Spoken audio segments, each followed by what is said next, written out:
আসসালামু আলাইকুম বন্ধুরা। আজকে আমি আপনাদের দেখাবো কিভাবে মাত্র এক ক্লিকে আপনার নিজের 1xBet অ্যাকাউন্ট খুলে ফেলতে পারবেন, শুরু থেকে শেষ পর্যন্ত, একদম নতুনদের জন্য।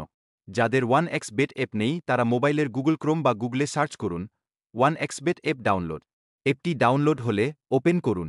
ওপেন করলে এমন একটি পেজ দেখতে পাবেন যেখানে লগইন এবং রেজিস্ট্রেশন অপশন দেখতে পারবেন।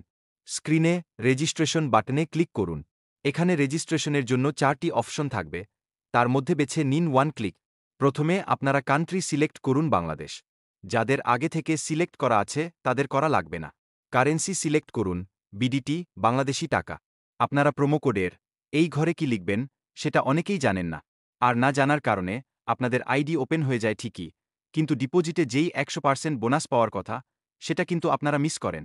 অবশ্যই আপনারা এই প্রোমো কোডের জায়গায় লিখবেন 1xBet-এর বাংলাদেশের যেই অফিসিয়াল প্রোমো কোড আছে সেটা। 1xBet-এর বাংলাদেশের অফিসিয়াল প্রোমোকোড হচ্ছে 1xBD73। এই অফিসিয়াল প্রোমোকোডটি ইউজ করলে আপনি প্রথম ডিপোজিটে পাবেন 100% বোনাস। মানে আপনি যদি 500 টাকা ডিপোজিট করেন তাহলে পাবেন 500 টাকা বোনাস। 2000 করলে পাবেন 2000 টাকা বোনাস। মানে আপনি যত টাকা ডিপোজিট করবেন তত টাকা বোনাস পাবেন। এছাড়া পাবেন আপনার জন্মদিনের বোনাস। আপনার আইডি ওপেনের 1 বছর হলে পাবেন বাৎসরিক বোনাস। বিভিন্ন উৎসবের বোনাস। এই বোনাসগুলো আপনি সারা জীবনই পাবেন, যতদিন এই আইডি ইউজ করবেন। আপনি প্রোমোকোড ব্যবহার না করলেও আপনার আইডি ওপেন হয়ে যাবে, কোনো সমস্যা নাই। তবে এই বোনাসগুলো আপনি মিস করবেন। তাই অবশ্যই আপনারা 1xBD73 এই প্রোমোকোডটি ব্যবহার করবেন। প্রোমোকোডটি আমি এখানে লিখে দিয়েছি। আপনারা আইডি ওপেন করার আগে এটা স্ক্রিনশট দিয়ে নিবেন অথবা খাতায় লিখে নিবেন। তাহলে কোনো ভুল হওয়ার সম্ভাবনা থাকবে না। প্রোমোকোড ব্যবহার হয়ে গেলে আপনারা নিচে এখানে যেই খালি ঘরটি দেখতে পাচ্ছেন এটাতে টিক চিহ্ন দিয়ে দিবেন। তারপর নিচে রেজিস্টার বাটনে ক্লিক করে দিবেন। রেজিস্টার বাটনে ক্লিক করার পরে আপনাদের সামনে একটা অপশন আসবে। এখানে আপনাকে প্রমাণ দিতে হবে আই এম নট রোবট। এখানে আপনাকে বিভিন্ন অপশন সিলেক্ট করা লাগতে পারে, যেমন মোটরসাইকেল, ট্রাফিক লাইট, সাইকেল ইত্যাদি। এই অপশনটা কিন্তু অনেকবার আসবে, 10 বার, 15 বার, 20 বার বা তারও বেশি আসতে পারে। আপনারা বিরক্ত হয়ে যাবেন না। যতক্ষণ পর্যন্ত আসতে থাকে আপনারা সিলেক্ট করতেই থাকবেন। I am not robot verify কাজ সম্পন্ন হলে আপনার সামনে এমন একটি পেজ আসবে যেখানে ইউজার আইডি এবং পাসওয়ার্ড দেখাবে। এই তথ্য স্ক্রিনশট নিয়ে রাখুন অথবা নিরাপদে লিখে রাখুন, কারণ এগুলো ছাড়া পরবর্তীতে লগইন করা সম্ভব হবে না। এইখানে হাজার হাজার টাকার কারবার করবেন আপনি। তাই টাকার নিরাপত্তার জন্য অবশ্যই আপনি ইউজার নেম এবং পাসওয়ার্ড স্ক্রিনশট দিয়ে রাখবেন, সেই সাথে লিখে রাখবেন। শুধু স্ক্রিনশট দিয়ে রাখলে নিরাপদ না, কারণ আপনার মোবাইলটা হারায় যেতে পারে, ছবিটা ডিলিট হয়ে যেতে পারে, মোবাইলটা নষ্ট হয়ে যেতে পারে। তাই কোথাও লিখে রাখলে আর কোনো রিস্ক থাকবে না।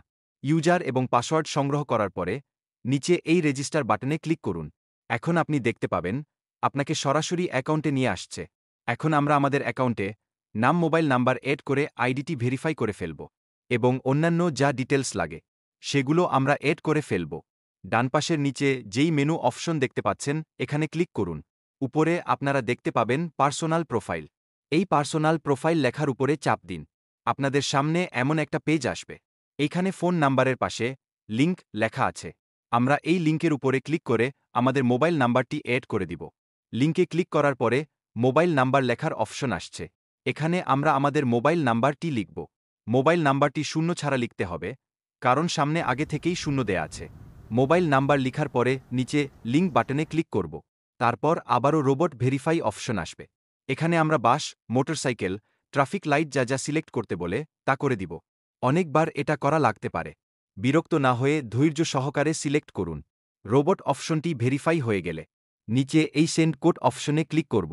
আমাদের মোবাইল নাম্বারে একটা কোড যাবে, সেটা আমরা এখানে বসায় দিব। কোড বসানো হলে আমরা নিচে একটি বাটনে ক্লিক করার পরে আমাদের মোবাইল নাম্বারটি এড হয়ে যাবে। আমরা আবার আগের জায়গায় চলে আসব। এখন আমরা আমাদের নাম এড করব।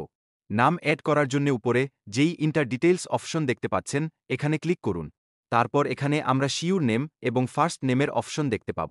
এখানে একটু লক্ষ্য রাখতে হবে। আপনার প্রথম নামটা লিখবেন নিচের ঘরে, আর শেষের নামটা লিখবেন উপরের ঘরে। একটা উদাহরণ দেই।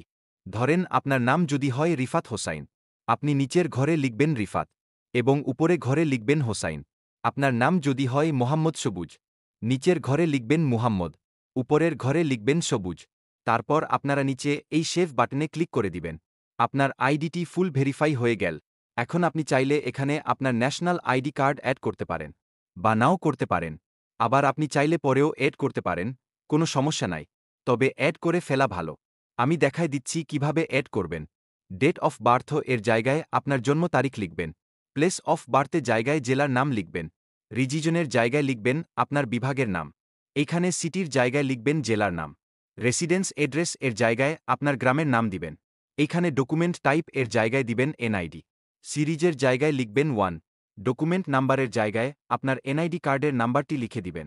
ডেট অফ ইস্যু মানে আপনাকে আইডি কার্ডটি কত তারিখে দেয়া হয়েছে সেটা। আপনি এই তারিখটা এনআইডি কার্ডের পিছনে পেয়ে যাবেন। ইস্যুড বাই এর জায়গায় লিখবেন বাংলাদেশ গভর্নমেন্ট। সবকিছু লেখা শেষ হলে নিচের সেভ বাটনে ক্লিক করবেন। আপনার অ্যাকাউন্টটি এখন 100% ভেরিফাইড।